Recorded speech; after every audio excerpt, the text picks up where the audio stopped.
Hay un enorme peligro de utilizar lo espiritual para justificar nuestra apatía hacia la vida, utilizando conceptos maravillosos de la filosofía oriental, de la filosofía del yoga, como el desapego, como la renuncia, todos estos conceptos tan lindos, interpretados a veces por nuestra mente, nos lleva a un estado apático, nos lleva a huir de la vida.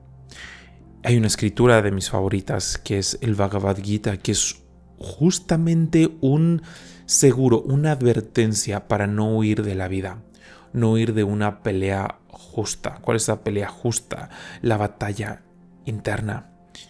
Pero a veces podemos malentender esa batalla interna con apatía, con aislamiento, que a la mayoría de nosotros, hay muchas personas que caminan en el sendero de la renuncia, que son monjes, que tienen su propio, le llamamos en el sendero del yoga, su propio dharma en esa renuncia, y es un camino muy elevado. Pero a veces nosotros, que no nos toca ese camino, podemos adaptar ciertos modos solamente para justificar un mero estado de apatía y una falsa renuncia, que solamente lo puedo llamar en mi camino, como a mí me pasó, yo le llamaba o le llamo un estado de cobardía. No solo cobardía espiritual, sino a todos los niveles, y también falta de conocimiento. Aquí solo te hablo de lo que a mí me pasó. ¿Qué fue lo que a mí me tocó vivir? Tengo que empezar yéndome hace 20 años atrás, donde mi idea había una dicotomía en ese entonces. Yo tenía una definición muy ignorante de felicidad, que es la satisfacción simultánea de los 5 sentidos.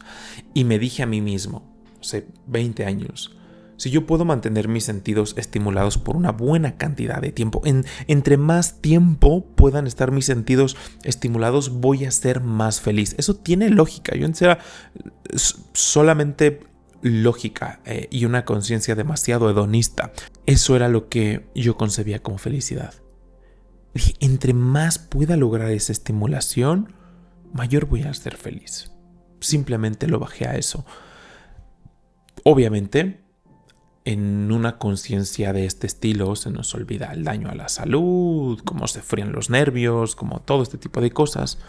Y uno de mis ideales en ese entonces sería muy lindo que pudiera simplemente vivir en un yate y vivir de los placeres y estar por las costas. Eso me hacía mucha ilusión.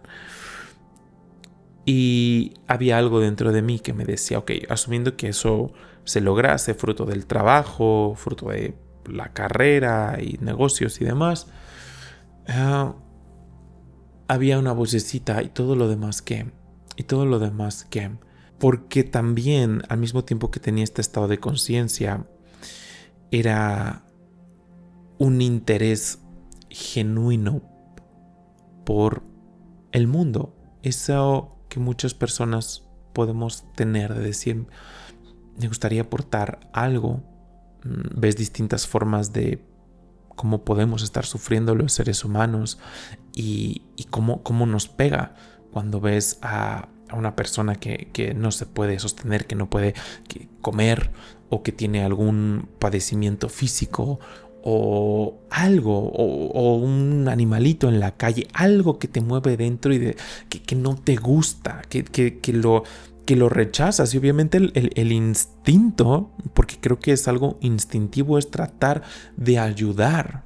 Bueno, por lo menos para las personas que guarden cierta humanidad todavía, para mí eso es un instinto, por decir cómo puedo aportar, cómo puedo ayudar con los medios que tenga, ya sea con unas palabras, con unas monedas, con oraciones, con lo que sea.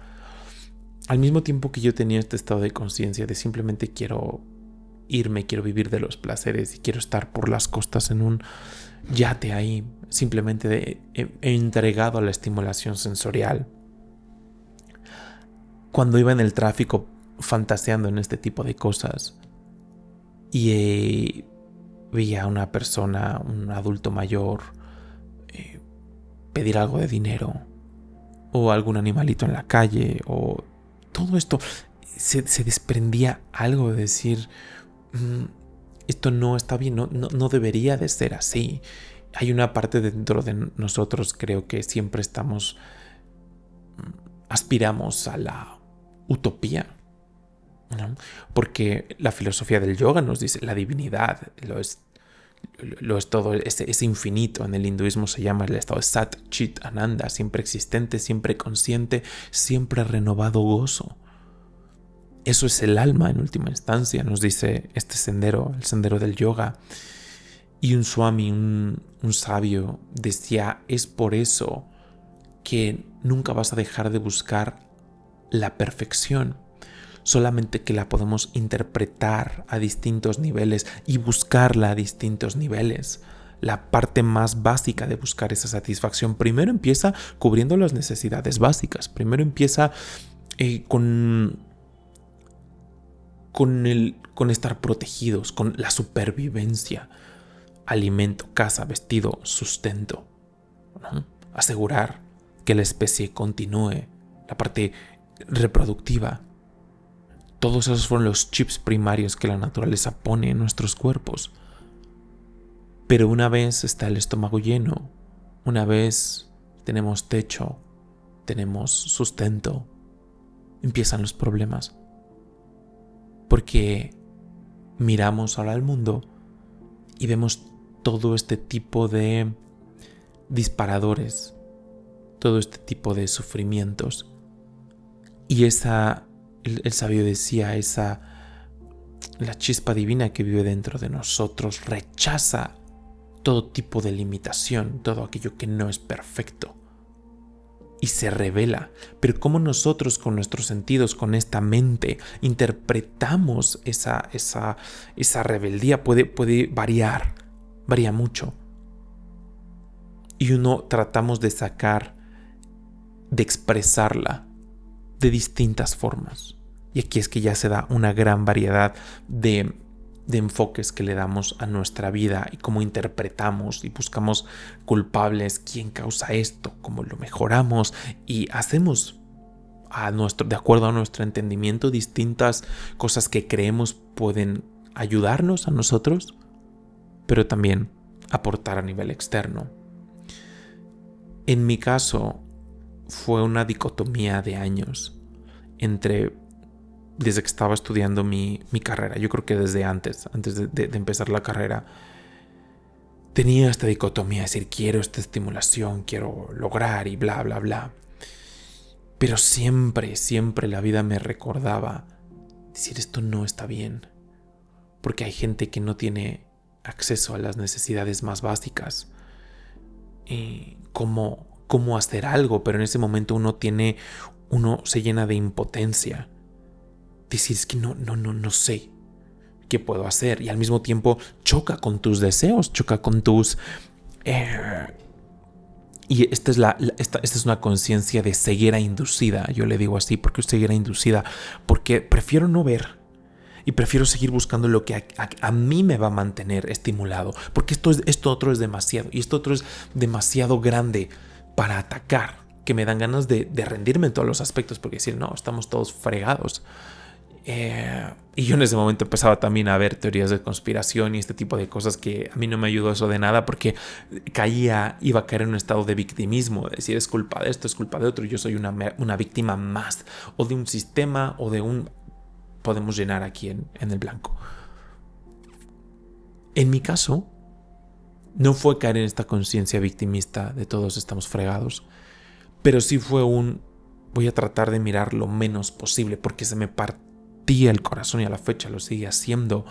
Hoy, gracias a Dios, tengo un poco más de medios o herramientas para poder aportar algo, ya sea desde unas monedas o un alimento o algunas palabras de alguien que llegase a solicitar mi consejo, o de X cosas que uno a día de hoy pueda tener a la mano. Pero en ese momento no fue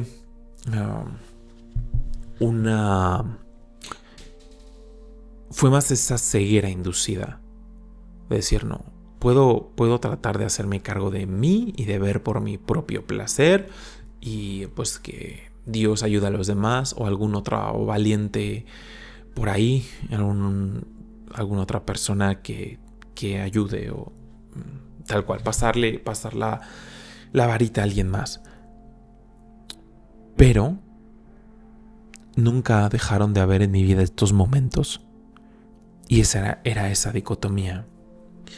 Después de conocer esta maravillosa filosofía del yoga, la filosofía hindú, al Sanatana Dharma, como le decimos, viene un momento de soledad, de retracción, en donde me doy cuenta que mi definición de felicidad en ese punto era totalmente ignorante y era la definición de sufrimiento. Eso era la definición de sufrimiento realmente. Buscar solamente la estimulación efímera de los 5 sentidos solo te conduce a sufrir física, mental y emocionalmente. Y hoy vemos gente que reproduce, que tiene esta misma definición, aunque no lo seamos conscientes de ello, que estamos detrás de un hit de dopamina a través de contenido basura que simplemente nos da esa chispa de ese hit de dopamina o de azúcar o este tipo de estimulantes efímeros que nos mantiene embrutecidos a la inmediatez, esclavizados a aquello que es efímero. Y de esta forma es como se manufactura buena parte de nuestro sufrimiento a todos los niveles. Es como si estuviésemos tratando de llenar un agujero negro con migajas. Nunca se va a llenar, ni aunque le avientes un planeta entero, una estrella, se va a llenar. ¿No? Otro sabio decía, ese agujero negro que nosotros llevamos dentro solo se llena con el infinito. Esto es la parte espiritual, ya el sendero espiritual, en donde uno busca más allá de los sentidos, aquello que perdura. Eso es, hablamos mucho de Dharma en la filosofía hindú. Dharma es aquello que se sostiene, aquello que perdura, aquello que no se mueve. Por eso mucha gente decimos encontrar tu Dharma, aquello que se va a sostener, que se va a mantener imperturbable ante las olas cambiantes de esta vida. Por eso dice que el Dharma mayor es recordar a la divinidad que vive dentro, experimentarla dentro y fuera de nosotros. Pero aunado a este Dharma tan elevado en nuestras vidas, hay otro tipo de Dharmas que no nos van a dejar en paz. Y a veces, cuando yo encuentro esta filosofía tan linda, me dio esto que te contaba al principio de apatía espiritual. Estoy viendo que estoy grabando este video porque si no estoy hablando a lo loco. Este es otro video informal, no sé cuánto vaya a durar, pero quería contarles porque creo que muchos me han escrito y estamos en las mismas y espero esto pueda servir. Mi estado de apatía es cuando uno empieza a leer textos espirituales o empezamos a llevar a cabo ciertas prácticas como la meditación. Meditar creo que es de lo mejor que podemos hacer, pero hay que recordar que aún así todo el conocimiento, todo lo que venga de allá afuera, aunque sean textos maravillosos espirituales, van a seguir siendo interpretados por cualidades actuales que tenemos, por nuestra personalidad, por nuestras cosas buenas, pero también por nuestras limitaciones. Esto es bien importante y por eso es que se dice que ningún texto es perfecto, porque al momento de que nosotros lo medimos, lo observamos, vamos a cambiar muchísimo. En la filosofía hindú se habla constantemente que la divinidad, hay un texto que se llama el Bhagavata Purana, lo que son estos 3 volúmenes que están aquí. Es la divinidad Se dice que permeó este texto, que leer ese texto es conectar directamente con la divinidad.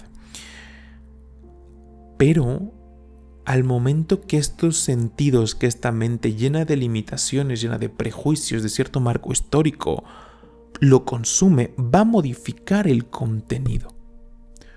Por eso es que ningún texto que es leído es perfecto. Swami Sri Yukteswar decía, debe de ser asimilado para descifrar las verdades que escondieron en esos textos los rishis. Entonces, pero en un principio no sabemos eso, por lo menos yo no tenía idea de esto. Yo simplemente estaba muy motivado y muy inspirado porque muchas de las preguntas que tenía acerca de la vida estaban teniendo cierta luz. Y no solo a modo de creencia, sino a modo de que compruébalo y empieza a meditar y uno, de verdad que muchas cosas se van comprobando en la vida de forma muy interna. Pero aquí es en donde viene una de las pruebas más grandes.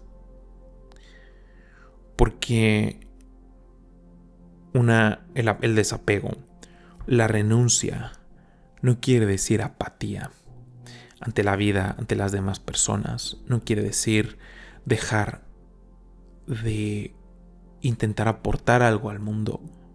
Hay una cita muy linda que recientemente leí, la compartí en Instagram, que me ha revuelto para bien mucho dentro. Dice lo siguiente: todas las expresiones de Dios en la naturaleza emiten una vibración que de alguna forma sirve al mundo. Y dice, y tú, como ser humano, eres la creación más elevada de la divinidad. ¿Qué estás haciendo? Es un reto este. ¿Qué estás haciendo para ir más allá de ti mismo? Tu alma es un faro de poder infinito.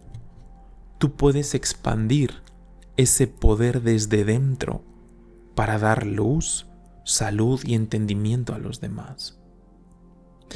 Para mí esto es un llamado a esos dharmas, a esas inquietudes, y aquí te intentaría pasar el reto también. ¿Qué es lo que más te mueve de allá afuera? ¿Qué es a lo que no estás? ¿Cuál es ese sufrimiento? Porque hay muchísimas cosas pasando en el mundo. Pero que la gran mayoría de miserias que están pasando en el mundo son manufacturadas por nosotros los seres humanos. Si fueran manufacturadas por nosotros, los seres humanos, también pueden ser resueltas por nosotros. Y aquí hay un montón de teorías, que sí, otro tipo de seres y demás. Pero si tomamos de la filosofía hindú, que igualmente se describen un montón de devas, dioses, asuras, demonios, un montón de gandharvas, seres celestiales, yakshas, rakshasas, un montón, ¿no?, de tipos de seres. Sin embargo, siempre las escritoras hindúes, al más elevado que colocan es al rishi, es al ser humano que se perfecciona a sí mismo. Hay ejemplos muy lindos: Narada, Markandeya, Vashista, de quien te acabo de leer estas citas, para Paramahansa Yogananda. En los devas, los dioses, van a pedir las bendiciones de uno de estos seres perfeccionados. Pues que Yogananda lo pone así. Todos los seres humanos están en potencia de alcanzar ese estado de perfección. O sea, no pienses tan poquito de ti mismo, que no te conduzca a un estado de soberbia, porque eso solo nos llena de ignorancia. Sin embargo, ¿cómo puedas expandirte más allá de ti mismo? Otra perla de este libro, que decía: el éxito no es algo que se logra a expensas de otros. El éxito no es algo que se logra a expensas de otros, es algo que se logra a través del servicio a los demás. El verdadero éxito. Entonces, en un estado de apatía espiritual, a mí lo que me pasó fue que empecé a ver mi aislamiento como algo bueno y me empecé a llenar de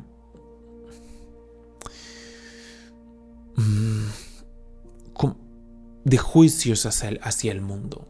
Empieza a ver uno el mundo, es que el mundo está hecho un caos, es que el mundo es un esto, es que es un montón, como si estuviese atacando al mundo. Y un rishi es todo lo contrario. Un rishi trata a través de sus oraciones, a través no necesariamente que se vuelva una figura externa haciendo un montón de labor, no, de formas más internas. Y estos renunciantes, a través de oración, de su meditación, tratan de compartir esas vibraciones en el mundo. A pesar de que muchos no percibamos esas vibraciones, no quieren decir que no estén ahí, no quiere decir que no estén ayudando, pero eso es tema para otro video.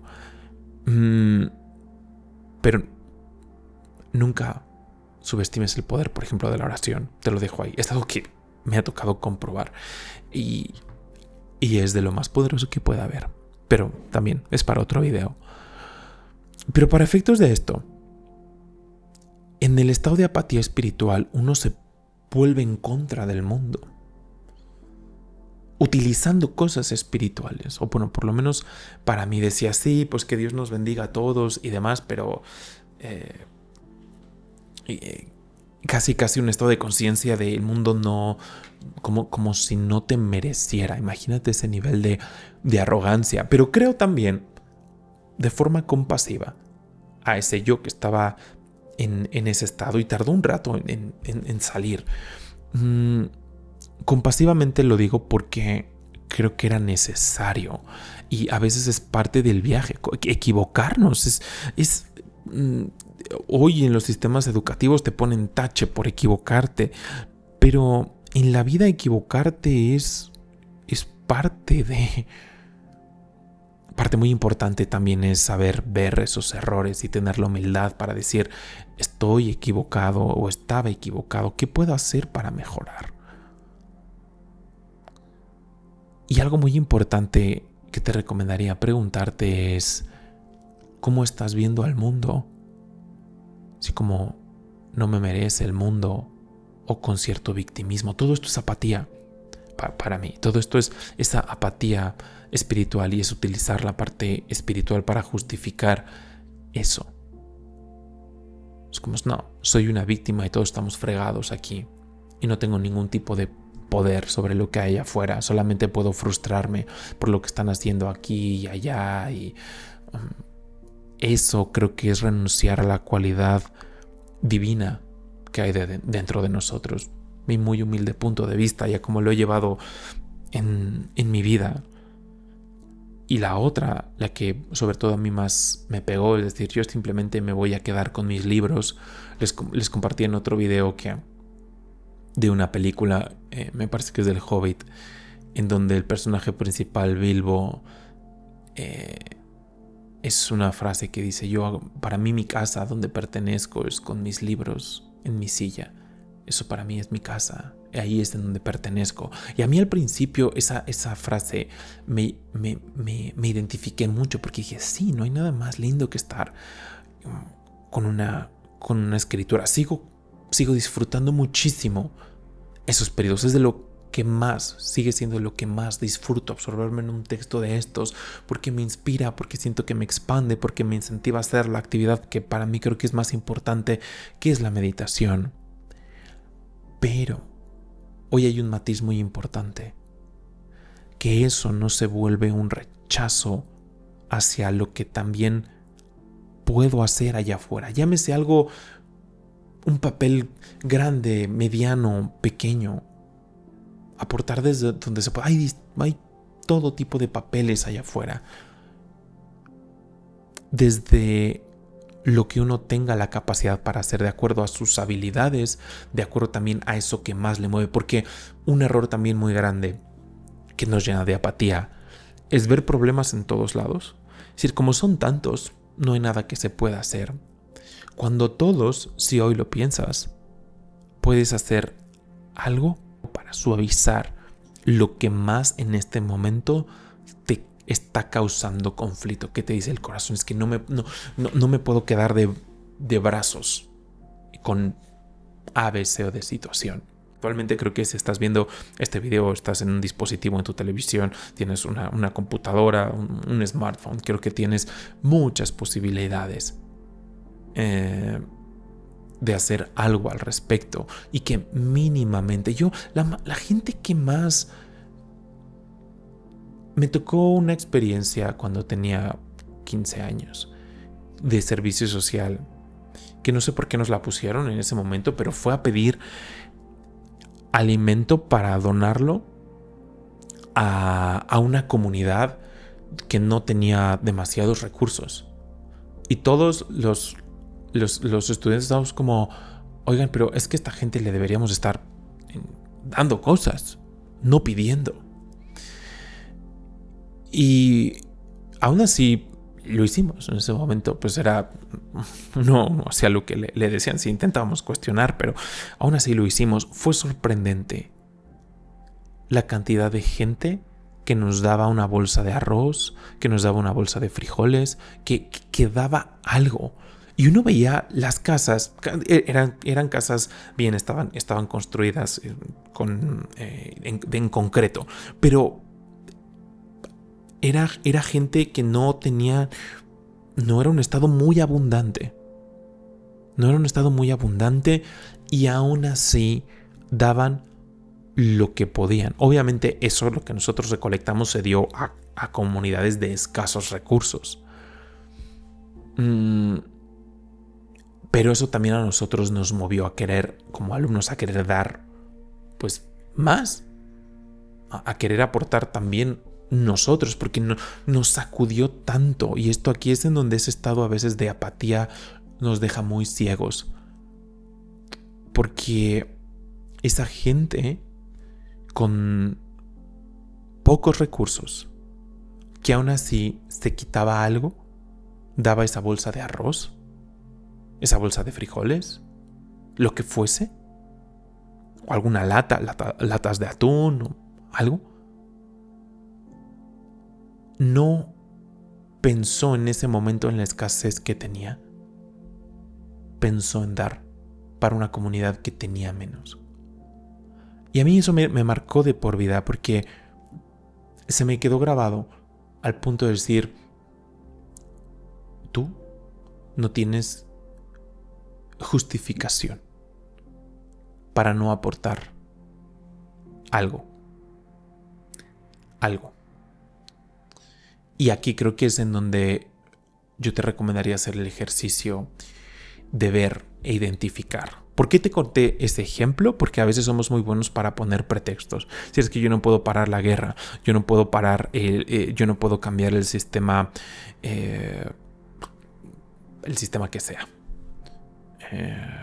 Nos están controlando no sé qué, no sé quiénes.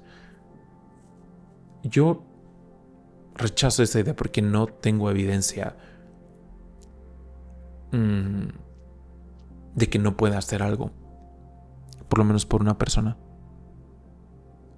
Y te invito a que también te lo replantees y te digo, estas personas, y son a veces es conmovedor, pero al mismo tiempo un poco, no sé cómo definirlo, porque la gente que menos tiene a veces es la que más va a ayudar. No sé por qué. Por supuesto que hay gente que también y conozco mucha gente en estados bastante prósperos que dan. Platicaba con un primo y me gustaba eso, dar no desde lo que te sobra, sino desde lo que tienes. Creo que es algo muy noble. También conozco gente así, gracias a Dios. Pero hay mucha otra gente, mucha, que no le sobra, que le vendría bien una mano, pero aún así es una máscara, porque no pierden ni la fe, ni las ganas de cooperar, ni el sentido de trabajo para mejorar a todos los niveles. Es algo muy lindo de ver. Y ahí es en donde uno va identificando que está en mis manos hacer. Si a ti lo que más te mueve en este momento es el hambre, ¿qué puedes hacer para disminuirla? Si a ti lo que más te mueve es el tema de los animalitos, concéntrate en uno, en lo que más te mueva. No hay, porque es muy fácil que también te paralizas y te paraliza el que dirán. No, pues es que si yo ayudo de esta forma, me van a decir y me van a hacer. Hay que, creo que trabajar, y para eso sí que la parte espiritual nos ayuda a todos los niveles, por supuesto. Pero aquí estamos hablando de cómo a veces malinterpretar lo espiritual nos lleva a tener una vida apática. La parte espiritual te puede ayudar a practicar el coraje. Es decir, por ejemplo, yo con este canal humildemente trato de compartir un poquito de inspiración espiritual. ¿Qué es lo que a ti? Porque tengo ciertas, pues no sé, se me quedan ciertos textos, estoy muy centrado en esto, trato de mejorar mi vida en todos los niveles con estas maravillosas herramientas y las comparto, y es lo que tengo. Y alguien te puede decir, oye, sí, pero la guerra es como en este momento yo puedo aportar de esta forma. Y por eso necesitas coraje, porque siempre va a haber gente que te va a juzgar de N cantidad de formas. Siempre. Y entre más hagas, entre más logres, más juicios va a haber. Más gente. Pero la parte espiritual te ayuda a tener ese coraje, decir, voy a seguir sobre esto. A día de hoy, esta individualidad, este cuerpo, esta mente da para esto. Si puedes ayudar de otras formas en silencio, no todo tiene que ser público, lo haces, pero no esperas ese reconocimiento. ¿Qué es lo que más te mueve, lo que más te puede doler en este momento, lo que más te... y qué puedes hacer al respecto? Y a veces publicaba otro video de una linda historia, que es, uno no se puede dejar a sí mismo de lado. Uno tiene que nutrirse. Sí, uno tiene que alimentarse. Si queremos aportar de ciertas formas allá afuera e implica ciertos gastos económicos, tenemos que hacernos cargo de nuestra propia economía. Tenemos que trabajar en nosotros. Solamente desde ese estado uno puede dar mucho más. Cada vez puedes ir haciéndolo mejor. Gente se puede ir impregnando también de eso, pero es importante también no dejar de lado este cuerpo, esta mente, estas energías. Entonces, para ir concluyendo, te recomendaría llevar a la práctica esto. Preguntarte, cuestionarte si has estado utilizando la vida espiritual y te has vuelto apático. No es que lo espiritual esté mal, es como lo estamos interpretando a veces, pero hay que tener la humildad para reconocerlo. Y este ejercicio de decir no siempre estoy bien, no soy perfecto, aún estoy lleno de equivocaciones, me hace identificarlas, creo, cada vez más rápido y poder mejorarlas. Porque a veces también podemos suprimir, a veces también podemos... ¿cómo se dice esta palabra? Suprimir, ¿no? Se me olvidó, y este video no va a estar editado tampoco, entonces podemos estar suprimiendo estos dharmas, podemos estar suprimiendo, y cuando suprimimos emociones, cuando suprimimos, el Bhagavad Gita lo dice muy claro, es ir transmutando pasiones, ir transmutando apegos, pero suprimirlos no nos lleva a ningún sitio bueno. Porque es como una casa súper sucia. Súper sucia. Solamente porque va a llegar visita a alguien, escondo todo el tiradero. Barro y todo estaba debajo del sillón. Eso es insalubre. Y con el tiempo vamos a tener un nido ahí de animales y cosas. Solamente estamos maquillando el problema. Y a lo mejor se ve bonito y logras un cumplido de, oye, qué casa tan linda. ¿Y con qué casa? Esto me estoy hablando del cuerpo, de la mente. Oye, se ve todo muy bien. Se ve todo muy bien. Y simplemente estoy proyectando algo para que se vea muy bien. Y esto, hoy está de moda ser espiritual. Hoy está de moda disfrazarse espiritualmente. Yo trato de siempre recordarme quién soy. No aparentar ser alguien que no. Y ojo, no estoy diciendo que tener cierto tipo de vestimentas esté mal. No, si siempre has sido así y esos son tus gustos, adelante. Pero cuando estoy tratando de aparentar algo, y todavía es peor creo con la parte espiritual, tratando de aparentar espiritualidad para alguien más, para proyectar algo que no soy, es algo muy triste. Porque solamente nosotros sabemos cuando te aprieta. No importa lo bonito, decía Yogananda también, lo bonito de tu zapato. Si no te queda, si te aprieta, solo tú sabes en qué parte del pie te está doliendo y te está apretando.